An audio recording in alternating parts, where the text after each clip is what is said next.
this is still just a mystery. This is an unsaid reality. He was saying that this great mystery, great is the mystery of godliness. It's now a reality. We knew God was there, but we didn't know that he would come here.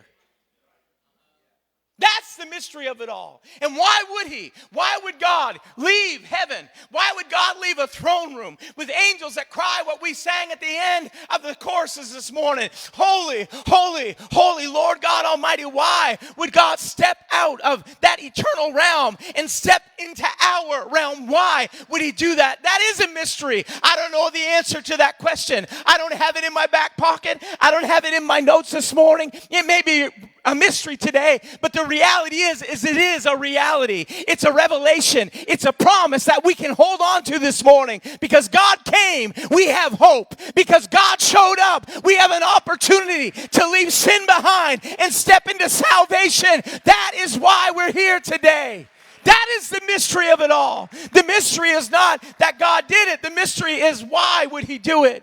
And the answer you'll find sitting right on the chair you're in this morning.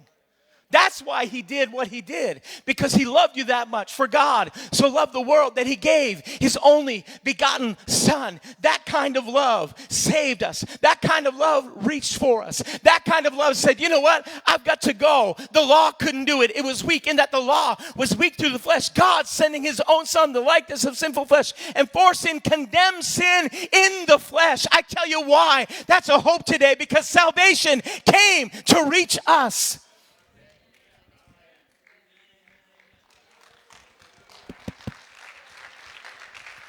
I don't know, we don't talk a whole lot about sin anymore. Let me get my bearings, because it's not that I don't know what to say. I just want to be careful what I say. But we don't talk a whole lot about sin anymore. And we need to. Because if there's no sin, there's no need for salvation. If we don't talk about where we've been or what we've done, then we don't have any need to stop doing it and go into where God is bringing us. And I know everybody slides to the end of the seat when we start saying, well, we're going to talk about sin for a little bit this morning. But can I tell you that God never intended for us to live in sin? That was a decision that we made. God wanted us to live in a perfection for humanity. The Garden of Eden. And God's intention is still the same, that we don't live in sin. That's why he robed himself in flesh and got into our world. He got amongst us. That is the mystery of it all. Why would God do that? We don't have the answer other than he loved us that much.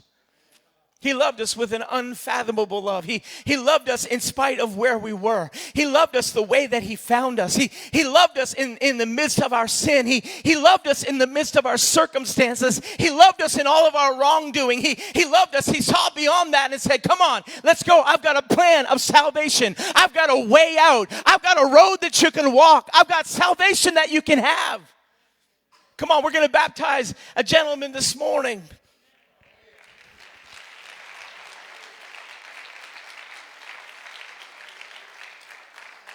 Paul wasn't saying that the mystery was an unknown. He was saying that the incarnation was the revelation. That God was more than just a man. The incarnation was the one solution. There was no other option. There's no other way. That's what salvation is. It means that we couldn't get out on our own. There was no other truth.